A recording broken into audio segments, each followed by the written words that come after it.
Bonjour et bienvenue dans l'entretien de l'intelligence économique, l'émission consacrée aux acteurs de la mondialisation. Entre les présidents et leurs services secrets, les relations n'ont pas toujours été un long fleuve tranquille. C'est ce que nous rappelle mon invité Rémi Coffer dans son dernier livre intitulé « Les hommes du président », ouvrage paru chez Perrin. De Roosevelt à Trump, de De Gaulle à Macron, de Mao à Xi Jinping, ces relations sont faites de confiance, de méfiance et parfois même de trahison. Bonjour Rémi Coffer. Bonjour. Pourquoi ce rapport avec les présidents et leurs services secrets, vous qui avez travaillé depuis des années, qui travaillez depuis des années sur les services secrets?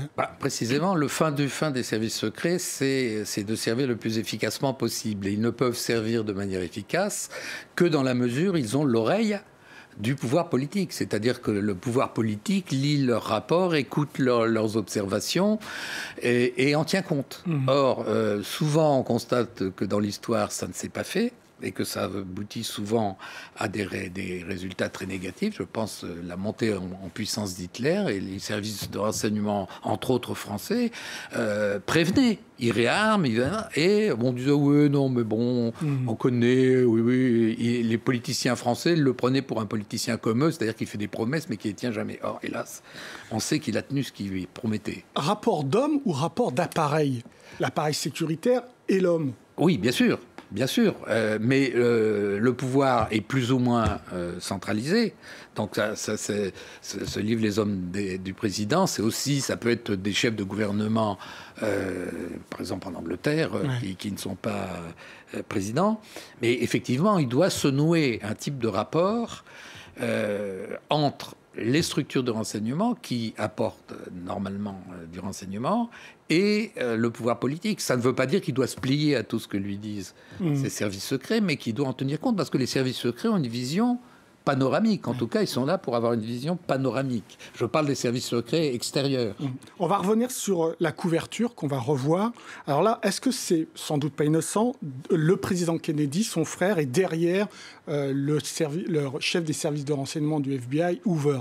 Oui, c'est John G. Hoover. Parce que d'une part, entre ces trois hommes, il s'est passé beaucoup de choses, et d'autre part, parce que les hommes du président, ça fait évidemment référence au film d'Alan Pakula sur l'affaire de Watergate, Nixon, et qui a conduit à l'impeachment, à la démission du président Nixon menacé d'impeachment. Et je rappelle une addition que je cite dans le bouquin, mais extrêmement lourde, le ministre de la justice américain plonge, il est condamné à la prison ferme. Mais très forte personnalité, Hoover. Très très forte, et puis un type, pardonnez-moi l'expression, mais très macro, qui est quand même resté depuis le milieu des années 20 jusqu'à sa mort en 1972, il est resté à la tête du FBI. Il avait des dossiers sur tout le monde, les Kennedy, on vous rappelle les Freuden de John, etc. Il avait des dossiers sur tout le monde et personne n'a jamais osé le virer. Plus fort que le président Kennedy? C'est difficile à apprécier parce que c'est un rapport qui peut être mouvant. Et de toute façon, le président Kennedy n'est pas resté très très longtemps, malheureusement. Ce qui nous amène à l'actuel président Trump. Quelle relation il a avec ses services? Confiance ou méfiance? Alors Trump, c'est un cas parce que précisément, c'est le premier cas que j'ai décelé dans cette étude qui s'étale sur un siècle quand même, plus d'un siècle. C'est le premier président des États-Unis qui se brouille d'emblée avec ses services de renseignement. Pendant la campagne. Oui, et qui se les met à dos tout de suite. Alors là, c'est en effet une nouveauté parce que aux États-Unis, il y a une tradition peut-être plus qu'en France. On considère que c'est un élément d'équilibre. La CIA, par exemple, a toujours joué un rôle pendant la guerre froide, un rôle d'équilibre entre les pouvoirs. C'est qu'aux États-Unis, il ne faut jamais qu'il y ait un pouvoir trop fort. Donc il y a toujours des... Et la CIA joue un rôle dans ça. Mais alors là, maintenant, avec Trump, effectivement, non seulement il s'est mis les services de renseignement à dos, or, ils ont des capacités de nuisance, il ne faut pas se leurrer. Et quand il y a eu cet été cette rencontre avec Poutine, où il a commencé à annoncer que ça ne pouvait pas être la Russie qui était derrière les interférences dans la campagne électorale américaine, pour après revenir en arrière devant la levée de boucliers, non seulement des gens des services, alors anciens de la CIA, anciens de FBI, anciens, etc., et aussi des types des forces spéciales, dont le général McRaven, qui avait organisé l'opération contre Oussama Ben Laden. Donc, ces gens-là l'ont dénoncé publiquement. Donc c'est la méfiance totale entre eux. C'est une très grande méfiance, évidemment. Et puis, vous avez le style qui est évidemment assez particulier du président Trump, c'est-à-dire il tweet sur des humeurs, et c'est des choses qui irritent. Il fait gaffe.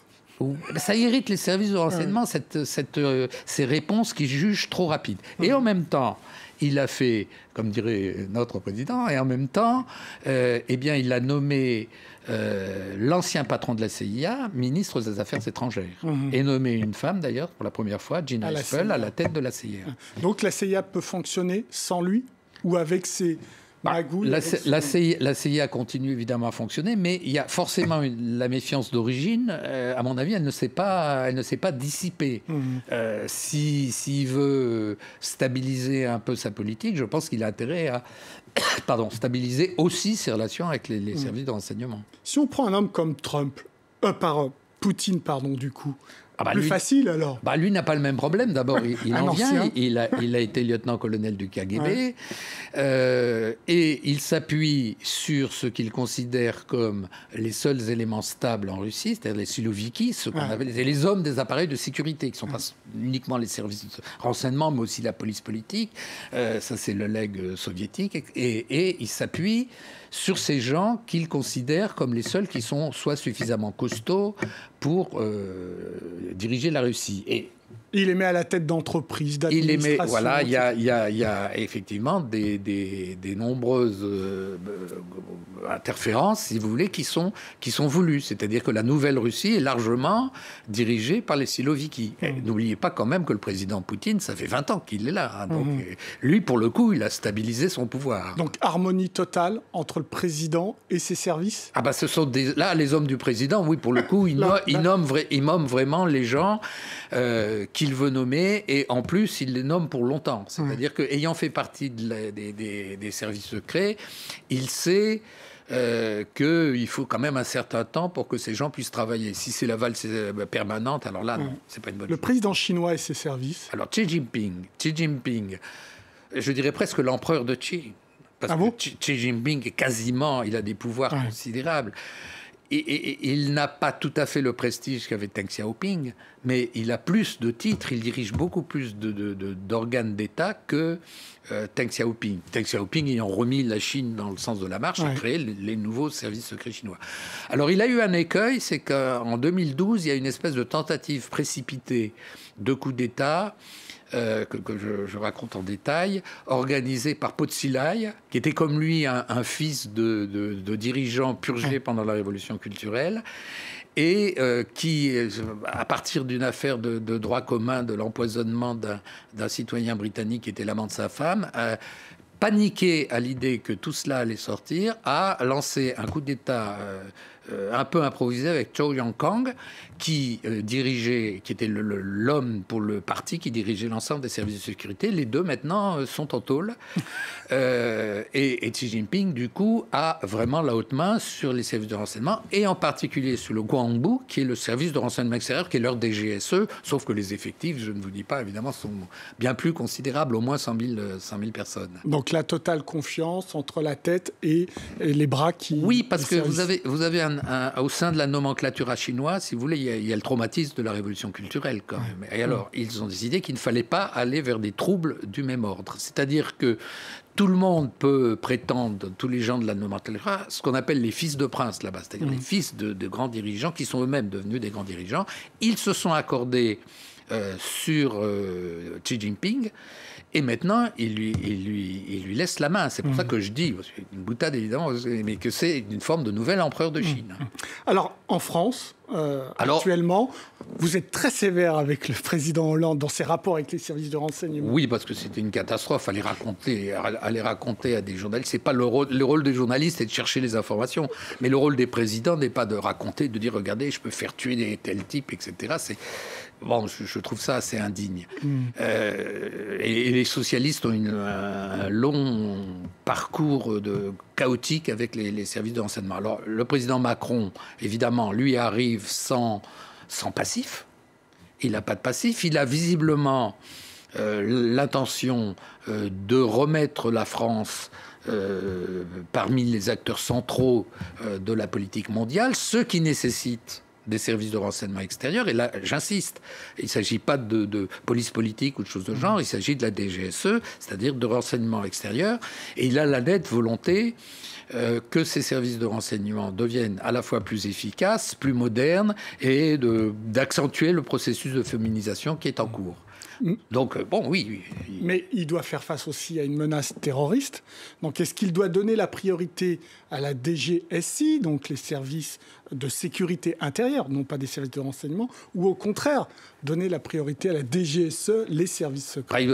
Les deux, mon général. Il doit faire les deux. Mais c'est évident que si la France veut être autre chose qu'une province repliée sur elle-même, sur ses mésaventures plus que douloureuse pour ce qui concerne les attentats terroristes, évidemment, eu égard aux victimes. Mais on ne peut pas se replier là-dessus. On ne peut pas dire la seule fonction des services de renseignement d'un pays, c'est d'essayer de détecter les attentats terroristes. Il faut qu'ils le fassent, mais il faut que la France, qui est une puissance moyenne, mais regarde le vaste monde. Et pour regarder le vaste monde, il faut, entre autres, des services de renseignement. Il a ses hommes de confiance ? Oui. Là, vous remarquerez que vous avez eu cet été l'affaire Benalla, qui n'est pas du tout une affaire de services de renseignement, mais vous remarquerez que là, des services de renseignement, ça n'est pas comme du temps de la Maison Hollande où il y avait des rumeurs, des informations qui couraient de partout. Ça reste... Bon, alors on est en contradiction. Moi, je travaille sur les services de renseignement, donc je dois acquérir des informations, mais je considère que ces informations ne doivent pas m'être balancées toutes rôties pour des raisons d'ordre personnel. C'est un vrai travail d'investigation qu'il faut faire, il faut aller les chercher, il ne faut pas mélanger les genres. Merci beaucoup Rémi Coffer pour vos réponses. L'entretien de l'intelligence économique est terminé, mais évidemment, comme d'habitude, vous pouvez retrouver cette émission sur france24.com. Au revoir.